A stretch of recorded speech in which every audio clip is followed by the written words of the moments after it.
guys, welcome back to the channel. I am Decenta and welcome to the Roundtree Journey.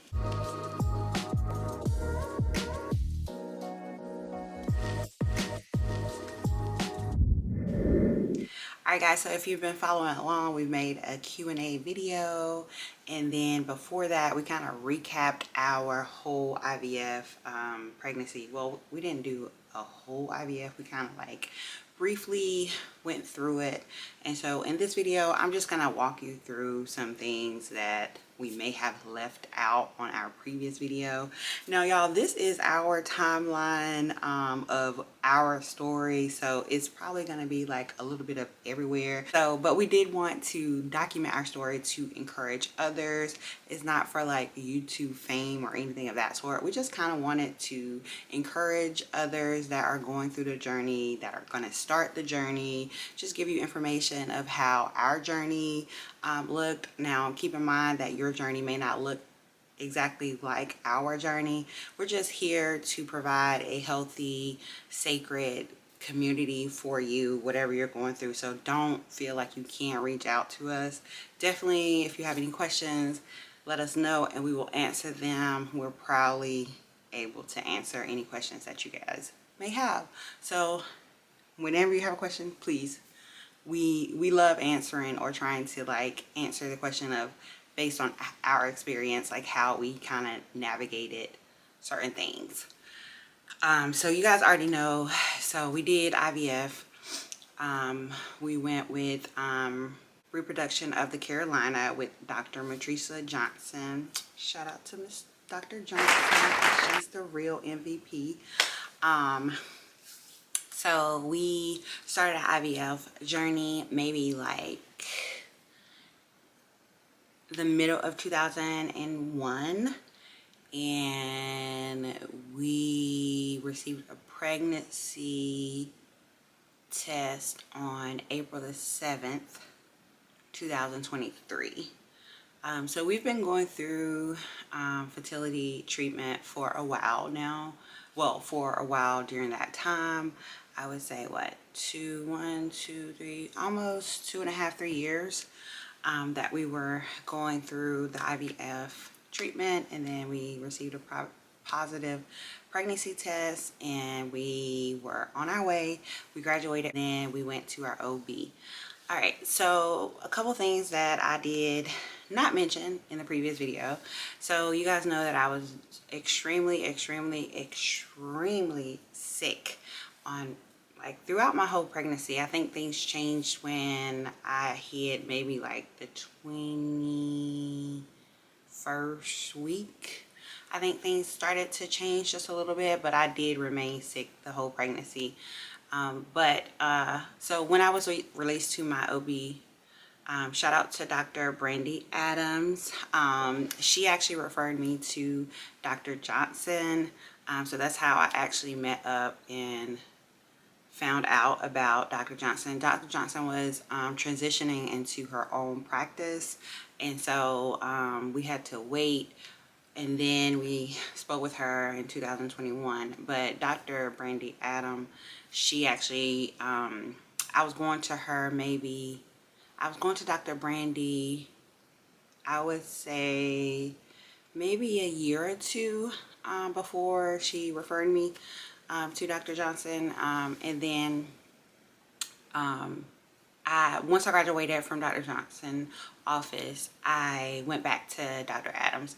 Everything was great. I love Dr. Adams. She's really like caring. She has great bedside manners.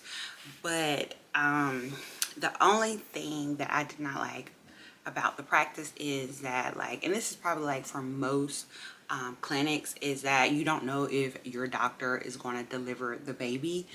And for me, I kind of was like, okay, like I didn't practice, like I love my doctor, Dr. Brandy, but like I was getting to the point where I couldn't only see Dr. Brandy, like I had to like rotate doctors, and I just really didn't feel comfortable or like the other doctors, so I decided to change practice. Okay, now this is when things started to get really interesting. So I decided to, you know, I prayed about it. I was just like, I hated to leave Dr. Brandy because, again, like, she is amazing. I'm actually going back to her. But I just, something about me, I just didn't like I didn't care too much about the other doctors. And then I would have to deliver at another hospital that I wasn't really familiar with. Okay, so during this time, we spoke with our doula, and you know, she was just, you know, giving us advice, and just like from her point of view of like the birthing that she was able to have with her clients, all of the hospitals that she worked with within her practice. So we decided to go to a hospital that had midwives around the clock. If I would have stayed with Dr. Adams, I think there were only 2 midwives, and I think they worked either in the morning, and then there were no other midwives. So my goal was to experience a natural birth. I wanted to do this because I felt like, you know, with us doing IVF, I felt like my body was made to do things that it naturally wouldn't do. And so I just kind of wanted to experience something new. So when I say natural, I'm meaning like when doing IVF, they're giving you like injections to kind of like almost trick your body into thinking it's doing something that it's not naturally doing at that time. So that's what I mean when I wanted to experience a birth that was natural with no medication, just like old school natural. And so I was dead set on having a natural birth. And so I knew that if I got a midwife, that, you know, they would not, you know, rush me into getting anything that I did not desire on my birthing plan. So I decided to go with another practice that had 24-hour midwives at the hospital. And so I would see midwives at the office visits, as well as when I went into my labor and delivery, I would see those same midwives. And we'll get to labor and delivery video at another time because, whew, just thinking about it almost makes me cry. But yeah, I changed practices, and I was able to see midwives on each visit. And then, you know, they were super knowledgeable. Like, I really loved the practice. And I would, you know, continue my pregnancy with this new facility. Now, as I was entering into, maybe I would say mid second trimester, going into my third trimester, it was mentioned that I should consider induction because I was high risk because we did IVF. Before we graduated from our maternal fetal practice, they also recommended that we go 37 weeks and do the induction. And then when I, you know, graduated from my new practice with midwives, they also recommended that I do an induction. I think they wanted me to do it at 38 or 39 weeks. I don't quite remember the week, but they also like wanted me to be aware of like doing this induction. So I want to talk a little bit about like the whole roller coaster of IVF. And so with doing IVF, and because we were doing IVF so long, I feel like it consumed us, especially the first round when we did, you know, all of that, the shots and all of that. And then, you know, the final step, we didn't get any embryos from that cycle. That kind of crushed us because we devoted so much time into doing that, and it definitely consumed us so much. And so The second go round, I feel like we kind of, lived life a little bit. We didn't make IVF our life, like we were doing other things. But in the back of your mind, um, you have these thoughts of just like, what ifs. And I struggle with that. And my therapist definitely helped me, like affirmations. I made a prayer board for my labor and delivery. Just speaking positive over my life and over my body and over my baby, that helped as well. It's just the roller coaster that you're on during IVF, and then just getting pregnant, still being on a roller coaster. It may be a different ride, but it's still the same roller coaster of emotions, of like, because IVF is up and down. Like, it's like you almost, like, you're ready, like you're trained to hear the bad news.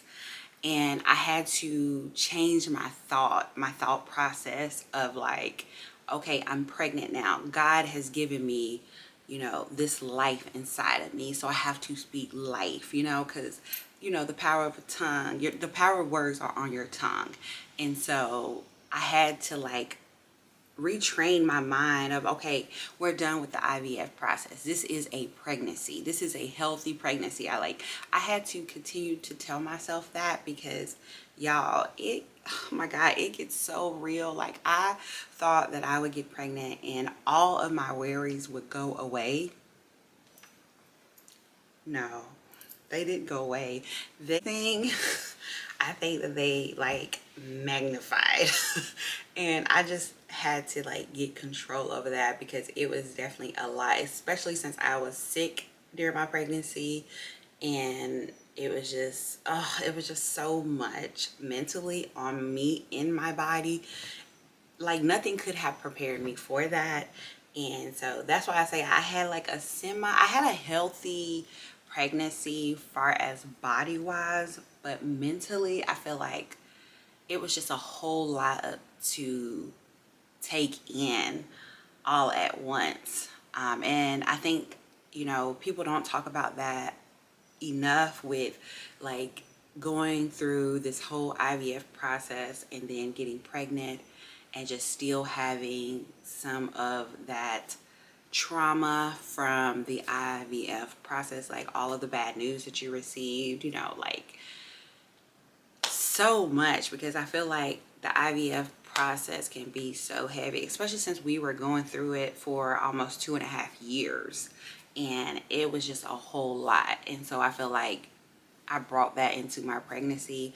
But once I let go of that fear, and I just started to pray more and just get in tune with my spirit, and just like how grateful I am, like, God didn't have to bless me with this baby, but he did. Having that type of mind frame, I think things changed for me. Again, I think it was maybe the 21st week. Around that time, I do know there was like a slight shift in the atmosphere in my pregnancy. It was like a 360. I didn't think those thoughts, I was, thinking healthier. I felt so much better when I released that from me. Because I knew I couldn't bring my fears from, what I had with my IVF into my pregnancy. So I'm so glad that I worked that out, especially through my taking therapy. So if that's something that you are in between, I do highly, highly, highly recommend, seeing a therapist, because my therapist definitely helped me like feel my emotions and not run from them, and also like deal with handling my trauma from my IVF process. And so from then, we prepared to get ready for this labor and delivery. So a little bit about the induction, and I'll just go brief because I'm gonna include that in my labor and delivery video, so stay tuned for that. But once we hit the 30, I want to say 30, when we were, I want to say 34 weeks. um they started drilling us like, okay, are you guys thinking about doing the induction? Or, it was a whole lot of pressure, because it was like, my decision could, when it boils down to it, my decision could, be the cause of something. And I just didn't want that to haunt me. And so, I would pray about it and I would fast about it. And, you know, um, my birthday was around my due date, and I wanted my baby to have their own birthday, not share a birthday with me. But if God, if that was in God's plan, then, that was in his plan. So just, trying to figure out the best solution for me. Now, mind you, my whole pregnancy, it's been healthy. I haven't had any blood blood pressure issues. We did have to do a stress test every visit. I think that started around the 34 mark, or maybe like the 30-week mark, that we would come in and we would do these stress tests to make sure the baby is moving and make sure the heart rate was there, and just like doing that. So it added an extra 15 to 20 minutes onto our appointment. So we would go in and do all of those testings, and just like, it wasn't so much of, okay, you have to do the induction. It was just like, okay, here are your options, and we are recommending this because XYZ. And so it got to a point where it was stressing me out. And I always brought it up because I wanted to know more about the induction. Like, okay, what does an induction look like? What is an induction going to look like for me? Like, if I'm not dilated, what does an induction look like? Like, I would ask those questions. And this another thing, like when you're leading up to that labor and delivery, you want to be an advocate for yourself. Like, you want to know that the information that they're giving you, that you can come back and you can, take it in, process it, and be able to make a great decision for you and your family. And so those were the questions that I would ask is, what does an induction look like? Why do you recommend that if I'm not having any health issues? I mean, I understand I did IVF. My pregnancy has been healthy thus far. I haven't had any issues, any protein in my pee. Haven't had anything going on with my pregnancy. Why would you offer induction? Would you do that if I did not have an IVF pregnancy? Like, I was determined to have a natural birth. Like, you could not tell me. Like, I needed to know my whys, my why this, why that, why this. And at the end, towards the end, I really prayed about it and I really fasted about it. And I just, again, released that worry, that fear that, was creeping up in my spirit. I was able to release that and decide for my family what the next steps would be. If I was going to do an induction or if I was going to have the baby natural, like, whatever decision I made, I was totally 100% on board. Because at this point, so you guys are going to have to stay tuned for that video. But yeah, I'm trying to think, like, is there anything else during my pregnancy? Marcus went to all of my doctor's appointment, y'all. He was like a trooper. He actually asked more questions than I did. Whenever the doctor would come in, or the midwife, they would not even look at me. They would look at Marcus and, okay, what questions do you have today?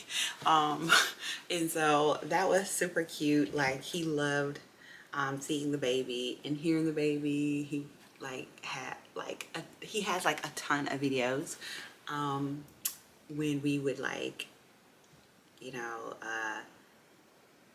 look at the baby.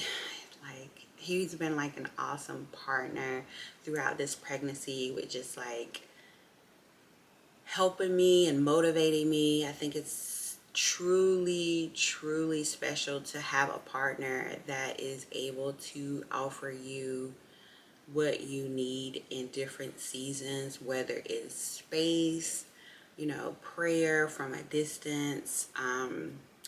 He really held me down during my pregnancy. Like, there would be days that I would just literally cry. Very emotional, with the hormones shifting. There would be days where, I just didn't want to get out of bed. He would, take care of me, make sure I had food.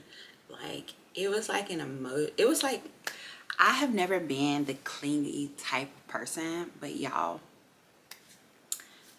this pregnancy, this baby, like, I would want Marcus under me all the time, like 24/7. If he had to leave out of, the town, the city, if he would have to go out of town, I would be so panicky because I need him. Like, it was just like I couldn't do life without him. Like, it was like I'm never like that. Like, I'm not like the touchy-feely type person.